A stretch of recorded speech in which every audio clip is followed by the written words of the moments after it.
Going on, guys? We got another video. This is kind of a collage of like the different news stations and what they've been saying about the wars of late. Of course, I do a lot of digging and I kind of know exactly what's going on right now. And we're kind of at a standstill, to be honest with you. We're hoping for a deal, but to be honest with you, they don't want a deal. These people are made, bred, and built specifically to hate Americans, and they do not want a deal. Now, they may be saying they want a deal, but that's just to buy more time. And you'll see that. And one way you can see it is not from what they're saying, but from their actions.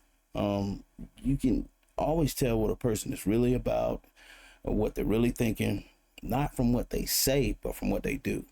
And then you're going to see and hear why they're saying they want a deal. At the same time, they're reopening all of these bunkers that they had. And these are not just regular bunkers. And I'll show you that as well. These bunkers are specifically made to withstand our bunker busters. And a bunker buster is basically a missile that's made specifically for bunkers. It's supposed to be able to destroy anything that's deep, but they've built their tunnels so deep that we don't have anything that can touch them. So what we did was something like we basically shut off all the entrances to the tunnels. And I don't know, maybe the president was fed information that, that was good enough or something like that. When you have people that are used to digging through granite, people that are used to specific, like their whole mindset has been for this specific moment right here. That's why they're so hell bent on their way, the way they want to do it, because they think they have an answer to everything that we have. So they're not here to play games. We're the only ones that want to talk, and they're ready for war. And if we did have them on the ropes, they're not on the ropes anymore. They're ready to go. So without further ado, man, let's see what's going on with the news. And we're also annihilating the manufacturing base that the regime uses to build drones and missiles at a rate that nobody thought was possible. We're knocking them out. We know where they all are. We're knocking them out very quickly. We're ahead of our initial timeline by a lot. I would say that we probably would not have thought after a month we'd be here. In addition to the fact that we've taken out the leadership twice and maybe three times. This was at the beginning of the war. You hear him say a month in. They never thought they would be this far. They never thought that they would be able to drop so many missiles and do so many things as easily as they were. But they were ready for that. They were prepared for that. They've made it clear that that's not going to be enough. Even after we obliterated their key nuclear sites in Operation Midnight Hammer, they never negotiated in good faith. They still continued to say, we want to build nuclear. We want enrichment at levels that were unacceptable. And they even turned down an offer for unlimited free nuclear fuel forever for civilian purposes. We had people offering them free nuclear fuel. They weren't interested in that because they wanted to build a nuclear weapon. They come to the table, they're begging to make a deal, because they're begging to make a deal. I hope we don't have to do the war, but we may have to give them another big hit. We may have to give them another big hit. I'm not sure yet. What I think is that the Iranians want to make a deal. What I think is that the Iranians recognize that a nuclear weapon is the red line for the United States of America, that they've internalized that, but we're not going to know until we're actually putting pen to paper on signing a deal. Thank you, Will. There is still no word on whether President Trump has reached a decision on a peace deal with Iran after wrapping up a 2-hour meeting in the Situation Room. That is despite saying that he planned to make a, quote, final determination before walking into the meeting. U.S. officials told CNN that Washington and Tehran reached a tentative agreement this week to open the Strait of Hormuz and begin nuclear talks. However, Iran's foreign minister says not so fast. The two sides have not yet finalized the so-called memorandum of. And that's another question you got to ask yourself. Do they still have a significant hierarchy to where they still have a balanced leadership. You hear all the rumors that, they're not really on the same page. So you could have pockets of terrorists and pockets of people that, are ready to make a deal, but all you need is a couple that saying, no, we don't want a deal. And so far, with as much leadership as we've taken out, I can't see how they would still be so structurally sound, to be honest with you. I can't see how you can take out, I don't know any country that you can take out almost the whole hierarchy, like almost everyone, and they're still able to make sound decisions for the country. I mean, you might have the people in charge that are show the most strength, or but that doesn't mean they're the best ones for the job. So it's playing out like you don't know how this can go, but they've made it clear that they don't want a deal. The deal is off the table. It's kind of hubris of us to think we can go to someone's country and blow up things and still think they're going to come to the table to make a deal. These are not those type of people. And I mean, in any of the UK, maybe China, maybe not these guys. These guys are more in tune. They're used to seeing this stuff. Their enemies stay right next door to them. Like this is new for us. It's nothing. It's another day for them. We're fighting America today instead of Israel. I mean, they have terrorist attack all the time. People walk in the store with bombs, blow it up. So I don't see a deal. No, the deal's not happening. Understanding.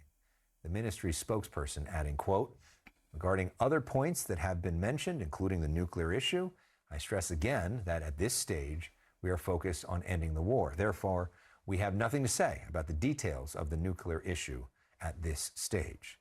While waiting for a deal to be reached, Iran is quickly digging out its vast missile stockpiles that were buried by U.S. and Israeli strikes. That's according to a CNN analysis of new satellite images, which cast doubt on President Trump's claims of having nearly completely wiped out Iran's military capabilities.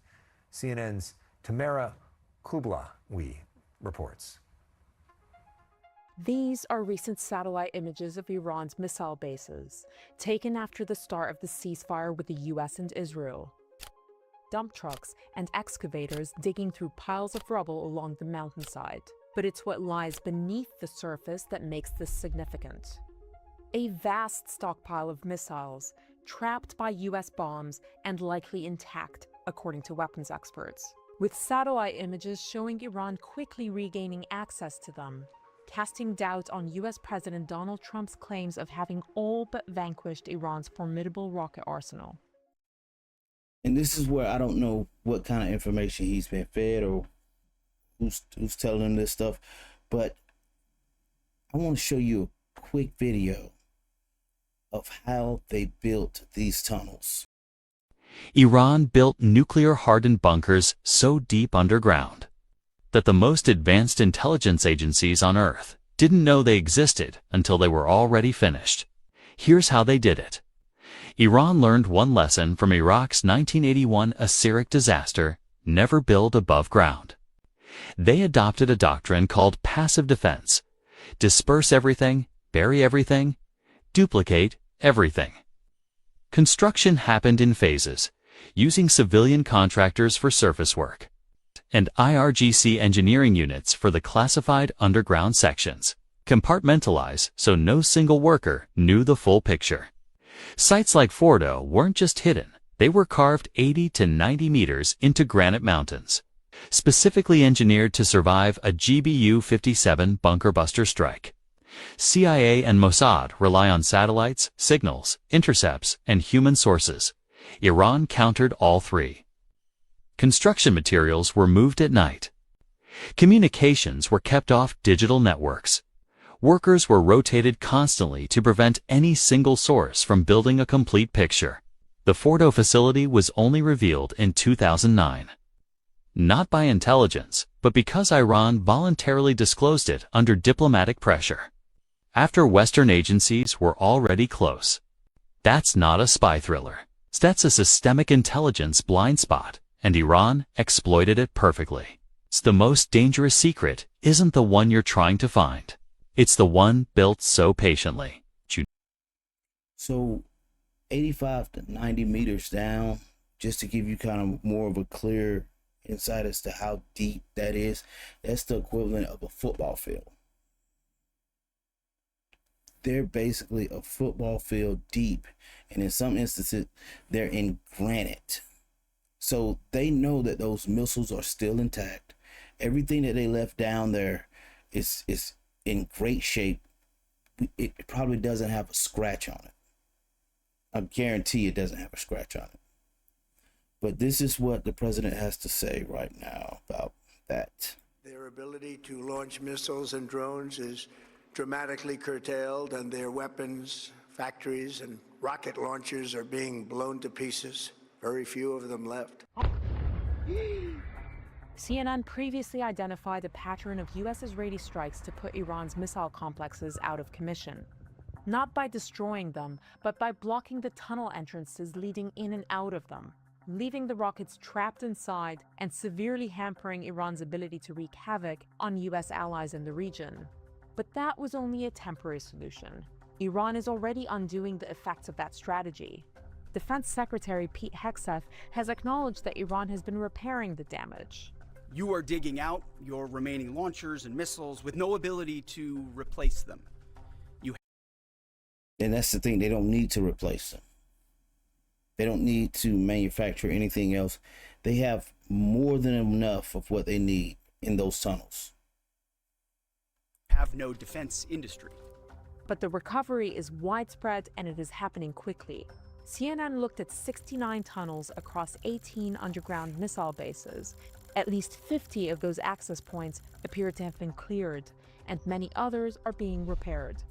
Take this base in western Iran.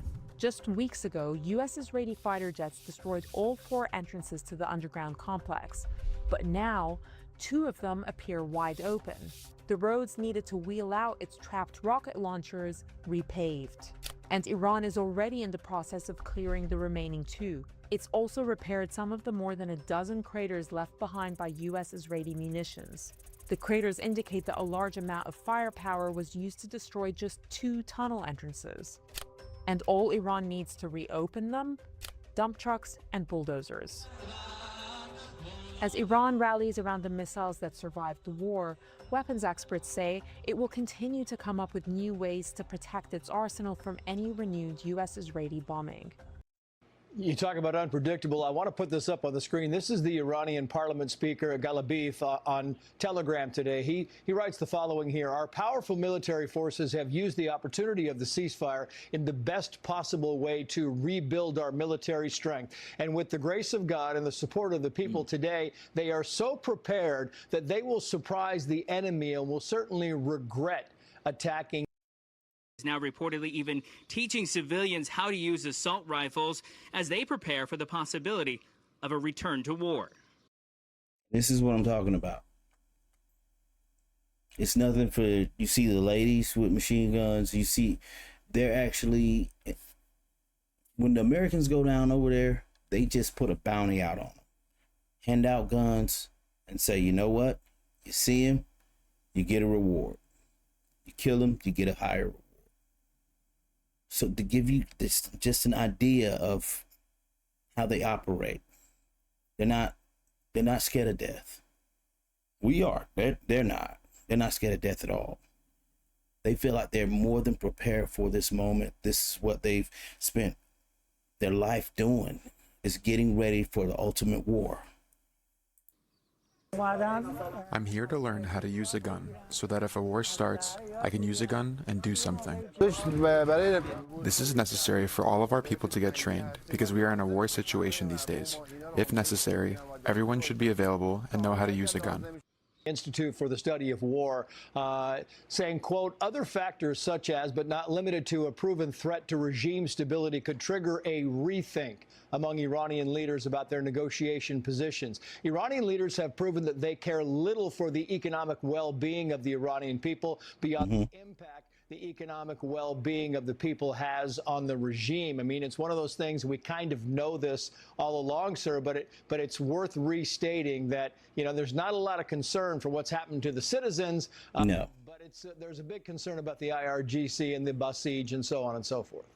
Good morning. As we wait the president, we're learning more about Iran's new threat. The Revolutionary Guard, the IRGC, pledging to expand the war beyond the current region if the U.S. launches new strikes. And President Trump still weighing that option after calling off an attack he says could have happened yesterday. Trump suggests another big hit is still on the table and U.S. forces stand ready to strike. President Trump weighing in just a few moments ago. On Iran, just a limited deal, just for a longer ceasefire. We would have to open the strait. That would open immediately. So we're going to give this one shot. I'm in no hurry. You never think, oh, the midterms, I'm in a hurry. I'm in no hurry. Ideally, I'd like to see few people killed as opposed to a lot. We can do it either way, but I'd like to see few people killed.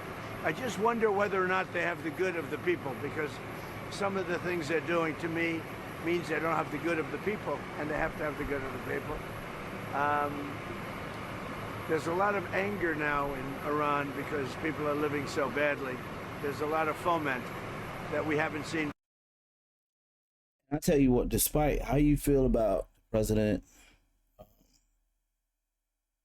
his patience during this situation, it may be something that they're using against him, to be honest with you, because we all thought Trump was going to be this guy shoot from the hip, just call it. He's taking a lot of time to make sure that he makes the right decision during this time, and I can appreciate that, because anytime that lives are at stake, especially our soldiers, our men and women that have already dedicated themselves to fighting for us if they have to, you want to do everything you can to assure this is the last resort. And I am pretty sure this is, they don't want to talk. They may say they want to talk, but you see what they're doing. They're getting ready for war. And they've made it clear they want a nuke. And these are not the type of people that will get a nuclear weapon and sit on it. No, that they're going to get the nuclear weapon and either make threats of using it and use it, because every threat they've made, they follow through. Every single one. They said, if you do this, we'll do this. And if we did that, they did that. And sometimes when we didn't even do anything, they did something, because it looked like we were about. They're not playing. Like, it's not. I don't see any way out of this except